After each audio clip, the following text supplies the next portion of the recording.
Voy a comenzar con la primera, que es por riesgo y que fue el motor original que activó esa solidaridad.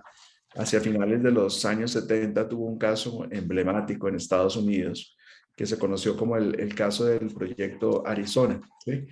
En ese momento, a finales de los años 70, Dan Bowles, que era este periodista, era uno de los fundadores de una organización en Estados Unidos que se llama Investigative Reports and Editors, IRE. Esta organización, si no la tienen dentro de sus menú de organizaciones a consultar, les recomiendo que la tengan ahí en el radar porque es uno de los referentes globales, sobre todo en periodismo de datos, y cada vez producen más material en español, entonces les puede interesar mucho seguirlos. Y Bowles estaba haciendo una investigación en Arizona, era un negocio turbio que involucraba unas tierras y un político. Y una fuente le prometió una información clave. Entonces él viajó hacia Arizona para encontrarse con esa fuente. Cuando llegó, la fuente le incumplió y él al montarse su vehículo le habían puesto una bomba debajo del asiento del conductor. Este es el carro de Dan Bowles, ¿cierto? Eh, Imaginarán pues lo que sucedió. Incluso la situación es más dramática porque Bowles no muere en ese momento, o sea, quedó en un estado muy, muy lamentable, ¿sí? Y de inmediato, pues este fue un caso que despertó mucha solidaridad entre los colegas periodistas que empezaron a seguir las pistas de qué era lo que Bowles había dicho. Sí, él le había escrito a su editor, aquí está una de esas notas, Bernie, al que le decía que se iba a encontrar en el hotel tal con una de esas fuentes, ¿sí?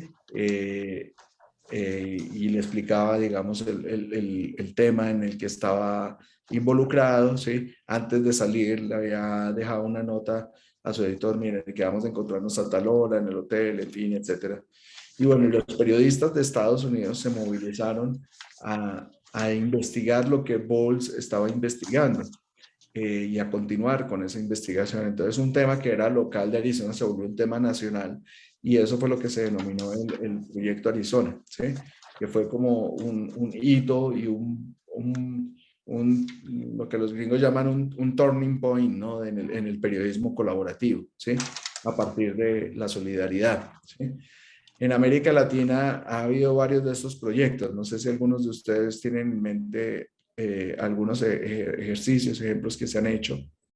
¿Alguno recuerda en particular alguna publicación? El caso Cabezas en Argentina, creo que ha sido algo así también, Carlos. Sí, sí, que en Argentina ha habido, digamos, el caso Cabezas, ¿sí? Que fue un fotógrafo que asesinaron y que era muy querido dentro de la comunidad periodística, digamos, activó solidariamente a los periodistas, ¿sí? El caso de Tim López, por ejemplo, en Brasil, activó a la comunidad periodística al punto de que de allí se derivó una organización que es Abragi, que es la mayor organización, la mayor asociación de periodistas de América Latina en Brasil, ¿sí? Entonces, este tipo de hechos han generado o procesos editoriales, historias, digamos, unos encuentros de solidaridad y de fraternidad entre los colegas. En Colombia, voy a traer algunos ejemplos. Yo estoy en Colombia en este momento, soy colombiano, y pues acá ha habido bastante de esto, ¿no? Seguramente han visto la serie de El Patrón del Mal, ¿no? La serie de Pablo Escobar. Recuerdan que una de las obsesiones de Escobar era contra el diario El Espectador, en especial contra su director. La rabia de Escobar contra Guillermo Cano era porque eh, él fue el periodista que lo expuso públicamente como un maleante cuando ya Escobar era congresista suplente en esa legislatura, ¿sí? Y Guillermo Cano dijo, este rostro lo he visto en algún lado y en efecto, en una época donde no había Google, se fueron a buscar página por página en los archivos hasta que años, en publicaciones de años anteriores, encontraron en efecto una nota que lo referenciaba a él como un ladrón de poca monta, ¿sí? Y a partir de allí él empezó a llamar la atención sobre las actividades de Escobar, sobre su fortuna y sobre lo que podría significar el narcotráfico para un país como Colombia, ¿sí?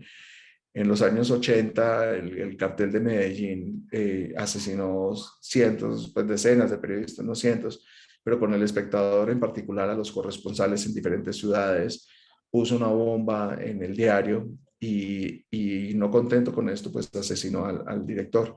Entonces varios medios durante varios meses se unieron para publicar la misma información, denunciando al cartel de Medellín sin ninguna firma, pero pues con un proceso debido de contrastación y amplificando esa voz de lo que estaba sucediendo en ese momento, ¿sí?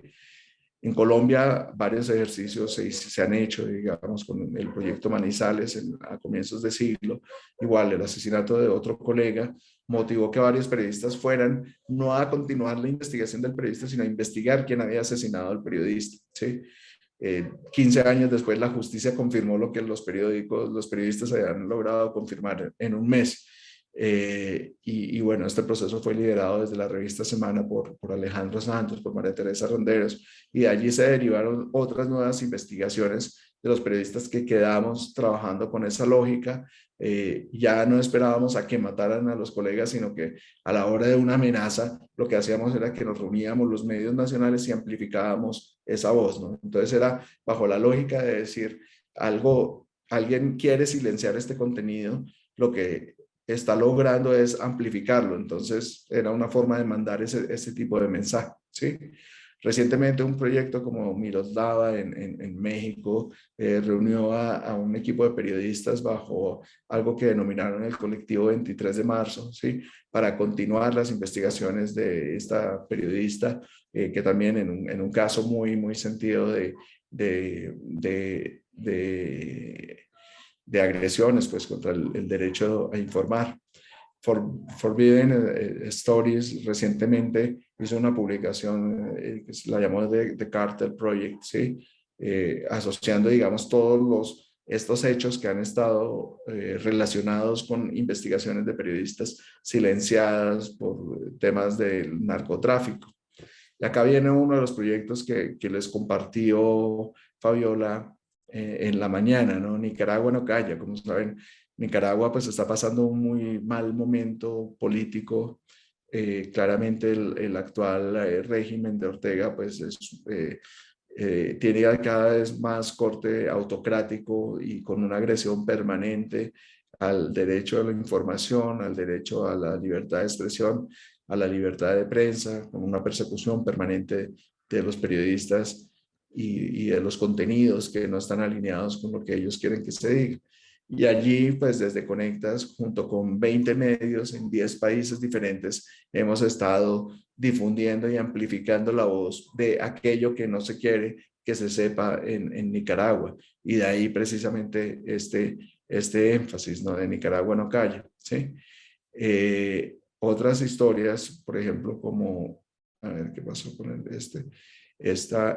en Venezuela, cuando comenzó el desabastecimiento, hicimos varias historias de datos con colegas de Caracas para contar esto que llamamos los relatos del absurdo, ¿no? Que eran historias cotidianas que mostraban cómo si mi auto se quedaba sin batería, yo tenía que empujar mi vehículo 2 kilómetros y por ahí medio kilómetro más en una fila interminable a ver si lograba conseguir un repuesto para el carro, ¿no?